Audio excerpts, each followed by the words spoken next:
जय हिंद दोस्तों अफगानिस्तान के अंदर जिस तरीके से बर्बादी का मंजर हम लोग देख रहे हैं, सिचुएशंस जितनी ज़्यादा तरीके से ख़राब हैं, हालात जितनी ख़राब हैं, अगर आप थोड़े से भी इंसानियत अपने अंदर रखते हैं तो रूह कांप जाए उन लोगों के घर उजड़ते हुए देखकर, जो हम आज के दिन टीवी पर देख रहे हैं। और जिस इंसान को, जिस जाहिल अनपढ़ गवार को इन लोगों को देखकर खुशी हो रही है और इसे किसी धर्म विशेष की जीत मान रहा है, उसे डूब के मर जाना चाहिए। ये किसी धर्म विशेष की जीत नहीं, लोगों के अधिकारों का संहार है और ये एक प्रकार का नरसंहार है। ऐसे में दोस्तों अब इन जाहिल अनपढ़ गवारों के अंदर एक सबसे बड़ा और सबसे ऊंचे पद पर बैठे हुए व्यक्ति का नाम सामने आ रहा है, जिसका नाम है इमरान खान। इमरान खान ऐसा क्यों, इसके ऊपर डिस्कशन करते हैं कि इमरान खान ने किस तरीके से पाकिस्तान की नीतियों की पोल खोल दी, इवन पाकिस्तान की खुद की पोल खोल दी, और ये निकम्मा तो है ही बेकार। इसके ऊपर डिस्कस करेंगे, लेकिन उससे पहले छोटी सी इंफॉर्मेशन दोस्तों कि अगर आप यूपीएससी की प्रिपरेशन करना चाहते हैं तो आपकी इंडियन पॉलिटी की जो बुक एम लक्ष्मीकांत है वो बहुत ज़्यादा इंपॉर्टेंट है। अब इसी बुक के कंसेप्ट्स को क्लियर करवाने के लिए हमने एक कंसेप्टर बैच लॉन्च किया है, जिसकी क्लासेस मंडे से स्टार्ट होने जा रही हैं। अब इसकी फीस दोस्तों, कोरोना पीरियड में हालात ख़राब हैं, इसकी फीस हमने बहुत ज़्यादा नहीं रखी, जस्ट 500 पर मंथ का कोर्स है। 3 से 3.5 महीने में ये पूरा कोर्स कंप्लीट हो जाएगा और आप इस पर्टिकुलर सब्जेक्ट को पढ़ने के बाद यूपीएससी के मेंस लेवल के ऊपर अपनी कमांड अच्छी सी बना पाएंगे। रही बात फीस की, तो दोस्तों फीस आपको बता ही दी है, इन नंबर्स पर आप कॉल कीजिए और जल्दी से जल्दी हमसे जुड़िए। अब आ जाते हैं टॉपिक के ऊपर। तो टॉपिक है दोस्तों पाकिस्तान, और पाकिस्तान के अंदर इमरान खान का बयान 15 अगस्त को, जिस दिन वैसे तो हम अपना आज़ादी का संग्राम, आज़ादी का जो सेलिब्रेट था उसे कर रहे थे, लेकिन पाकिस्तान के अंदर इमरान खान की तरफ से, मतलब अफगानिस्तान के अंदर जिस तरीके से तालिबान ने जीत हासिल करी काबुल के ऊपर और काबुल के राष्ट्रपति भाग गए वहाँ से, सिचुएशंस बिल्कुल ख़राब हो चुकी थी और तालिबान के जो लड़ाके थे वो राष्ट्रपति भवन के, अफगानिस्तान के अंदर जो राष्ट्रपति भवन है उसके अंदर दिखाई दिए।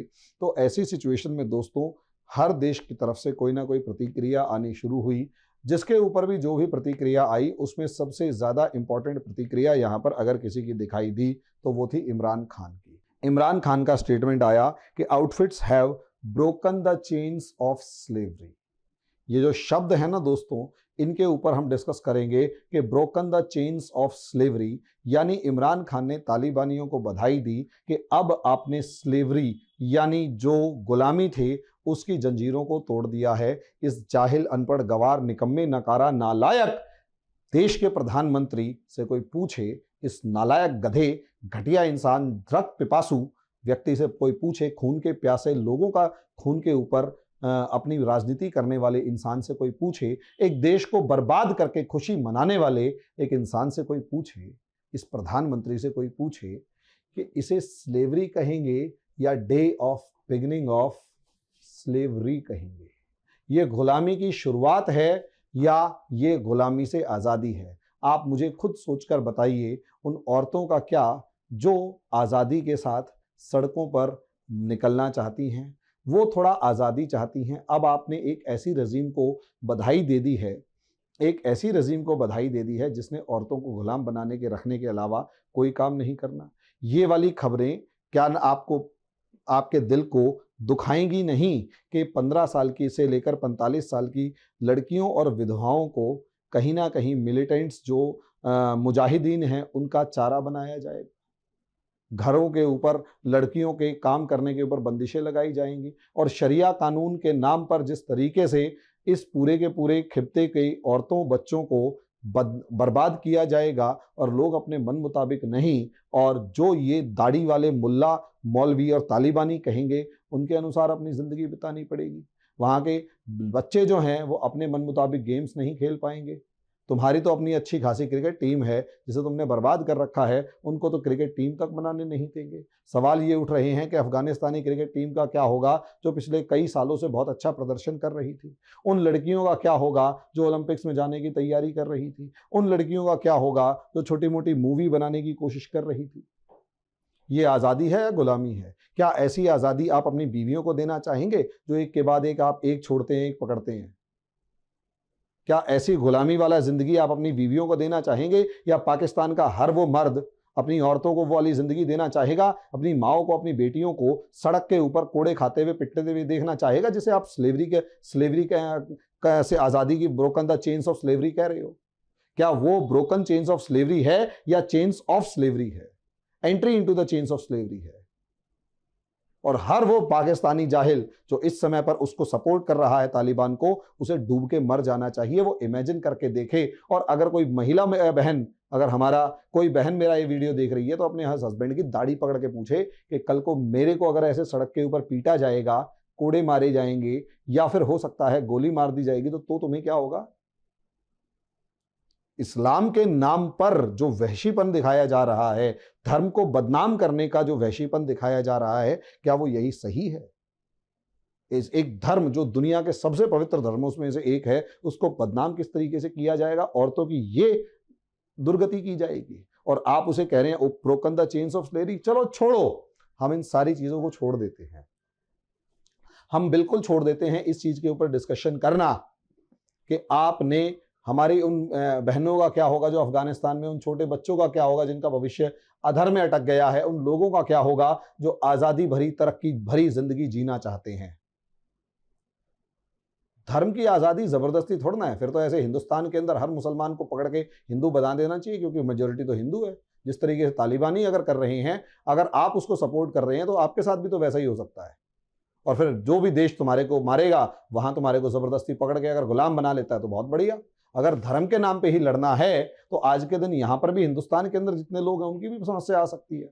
और अगर एक आधा बंदा हिंदुस्तान के अंदर खड़ा होकर तालिबान को प्रमोट करने की कोशिश कर रहा है, उसके साथ भी यही हो सकता है। और अगर पाकिस्तानी इस चीज को सपोर्ट करके अपने आप को खुशी मना रहे हैं कि हाँ तालिबान जीत गया है, तो तुम्हारे साथ भी दुर्गति हो सकती है, क्योंकि एक तो आप भी नहीं है। तो असलियत में इस जाहिलियत से बाहर निकला जाए और यह सोचा जाए कि इस अफगानिस्तान को स्लेवरी से, यानी गुलामी से आजादी मिली है, या इस अफगानिस्तान के अंदर लगभग 60% पॉपुलेशन या 70% पॉपुलेशन को इस गुलामी के अंदर धकेल दिया गया है। इसके ऊपर डिस्कशन किया जाना चाहिए। और चलो ठीक है, अफगानिस्तान के साथ जो हुआ, इस स्लेवरी को जो 20 साल अफगान गुलाम रहा, उस स्लेवरी के पीछे क्या पाकिस्तान का कोई हाथ नहीं है? क्या पाकिस्तान उस जगह को, उस समय को भूल गया जब मुशर्रफ, जिसे कहते हैं टैंकर भर भर के नोट अमेरिका से, बिलियंस के अंदर नोट अमेरिका से वसूलते थे अफगानिस्तान के अंदर जाने के लिए, रास्ता देने के लिए? क्या पाकिस्तान का ये प्रधानमंत्री वो दिन भूल गया जब वही मुशर्रफ अपने 3000 से ज्यादा लोगों को मरवाने का दावा करता है कि अमेरिकन की वाहवाही लेने और अमेरिकन से पैसा वसूलने के लिए मैंने 3000 से ज्यादा मासूम पाकिस्तानियों को मौत के घाट उतार दिया? क्या यही पाकिस्तान का जो प्रधानमंत्री जाहिल, अनपढ़, गवार, जलील इंसान पर इस बात को बताते हुए भूल गया, इस सेंटेंस को बोलते हुए ये भूल गया कि वो जो मुशर्रफ था, और चाहे वो मुशर्रफ था, नवाज शरीफ था, चाहे बेनजीर भुट्टो की सरकार थी, चाहे आप खुद थे, आप लोगों ने अपने देश से रास्ता दिया अफगानिस्तान में घुसने के लिए अमेरिका को। आप लोगों ने अपने देश के अंदर एयर स्पेस प्रोवाइड किया अमेरिका को और दूसरी नाटो कंट्रीज को, ताकि वो अफगानिस्तान के अंदर जाके बम्बार्डमेंट कर सकें। और कौन सी बड़ी बात यह है कि आप लोगों के खुद के देश से सांप नहीं निकला। जिस ओसामा बिन लादेन के नाम पर पूरा अफगानिस्तान जला दिया अमेरिका ने, वो ओसामा बिन लादेन असलियत में अफगानिस्तान के अंदर नहीं, तुम्हारे अपने देश के अंदर मिला। तुमने अपने देश के अंदर उस सांप को छुपा रखा था और पूरे के पूरे देश को जला दिया, और उसके बाद कह रहे हो कि yes you have broken the chains of slavery. कहां की जाहिलियत है यार तुम्हारी। और बेशर्मी तुम्हारे को फॉलो करने वाले उन लोगों की है जो उस स्टेटमेंट को सुन के तालियां बजा रहे हैं।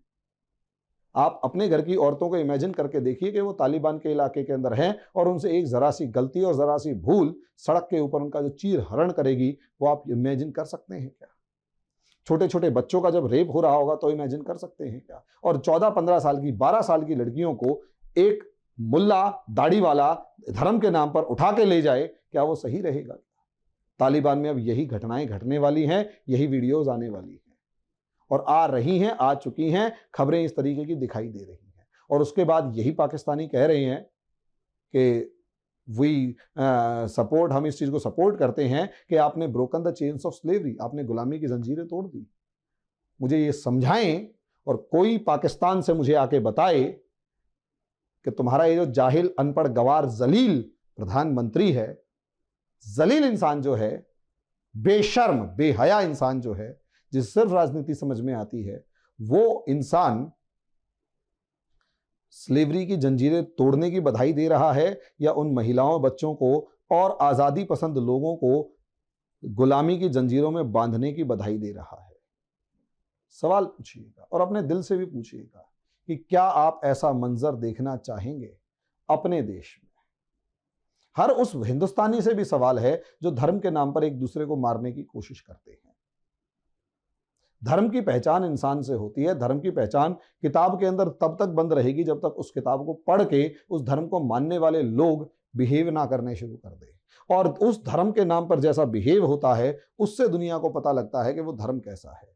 उससे बिल्कुल पता नहीं लगेगा कि किसी किताब में क्या लिखा हुआ है। इस किताब से, किसी किताब में जो भी लिखा है उससे कोई मतलब नहीं होता, चाहे गीता है, चाहे कुरान है, चाहे बाइबल है। जब तक उस किताब को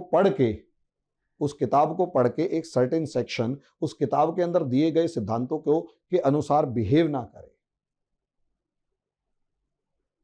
तो जो इस समय पर तालिबान कर रहा है वो केवल और केवल धर्म के नाम पे कर रहा है, उसका धर्म से कोई लेना देना नहीं है। लेकिन उसकी हरकतों पर चुप बैठने वाले हिंदुस्तान और पाकिस्तान के मुसलमानों को भी शर्म आनी चाहिए, जो तालिबान के इस विक्ट्री को चुपचाप सेलिब्रेट कर रहे हैं। सड़क पे आके इसका विरोध नहीं कर रहे।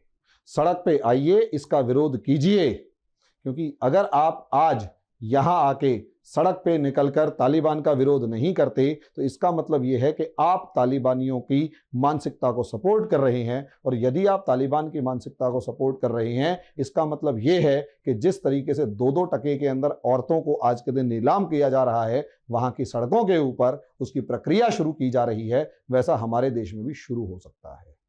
आइए, बाहर निकलिए, विरोध कीजिए। और मैं भोपाल और उस सारे सेक्शन को जिन्होंने इमैनुअल मैक्रोन के विरोध के, इमैनुअल मैक्रोन के एक स्टेटमेंट के ऊपर विरोध दर्ज करवाया था, मैं आपको कहना चाहूंगा, इतना समझ लीजिए, जितने एग्रेसिवली आपने सड़कों के ऊपर आके प्रोटेस्ट किए थे दोस्तों, यकीन मानिए इमैनुअल मैक्रोन के उस स्टेटमेंट से इस्लाम को इतना नुकसान नहीं हुआ जितना नुकसान तालिबान के इस तरीके की हरकतों को करने से हुआ है। हर व्यक्ति तालिबान से डर रहा है और हर वो व्यक्ति जो इस्लाम को पढ़ नहीं रहा या समझ नहीं रहा, और किसको टाइम है समझने का, आप जैसा बिहेव करेंगे उसी से समझ में आएगा। मैं जैसा बिहेव करूंगा, मैं एक हिंदू हूं, मैं जैसा बिहेव करूंगा, मेरी पहचान, मेरे धर्म को वैसा ही माना जाएगा। तो जैसा आप बिहेव करेंगे, जैसा तालिबान बिहेव करेगा, वैसा ही माना जाएगा। और अगर आप उसको साइलेंट सपोर्ट कर रहे हैं तो इसका मतलब यह है, प्रदर्शन करो यार, कहीं तो कुछ करो, एक सॉलिडेरिटी दिखाओ कि आप तालिबान के विरोध में हैं। लेकिन कहीं कुछ नहीं है, क्योंकि ये जो 2-4 मुल्ला मौलवी जो है ना, बैठे हुए दाढ़ी पे हाथ फेर के, तालिबान की विजय हुई और एक ना एक दिन भारत में भी गजवाए हिंद फैलेगा। इसने और कुछ नहीं किया है, हर हिंदू को डरा दिया है। और ज्यादा हिंदू कट्टर होता हुआ, तालिबान को देख के कट्टर होता हुआ नजर आएगा। उसके पीछे का कारण है, क्योंकि आज के दिन हिंदुस्तान का सारा मुसलमान चुप बैठा हुआ है। वो तालिबान को विरोध नहीं कर रहे। कहीं दिखाई नहीं दे रहा कि तालिबान का विरोध के मामले में एक कोई प्रोटेस्ट मार्च निकला हो। जैसे प्रोटेस्ट मार्च एकदम से इमैनुअल मैक्रोन के विरोध में निकले थे। कहीं ज्यादा खतरनाक तो इस्लाम के लिए, कहीं ज्यादा खतरनाक तो तालिबान है। इमैनुअल मैक्रोन ने तो एक स्टेटमेंट दिया था, इन्होंने तो पूरे देश को बर्बाद करके रख दिया है। और आप अगर चुप बैठे हैं अपने घर में तो आप भी उसका सपोर्ट कर रहे हैं। तो आपके बारे में क्या समझा जाए। और रही बात इमरान खान की, तो इमरान खान तो दोस्तों जाहिलों का सरदार है। पाकिस्तान जाहिलों से भरा हुआ एक देश और इमरान खान उसका सरदार। ये लोग सिर्फ तालियां बजाने वाले हैं। जब उस तालिबान की आग इनके घर को जलाएगी, इनको लपेटेगी, तब पता लगेगा, अभी नहीं। धन्यवाद।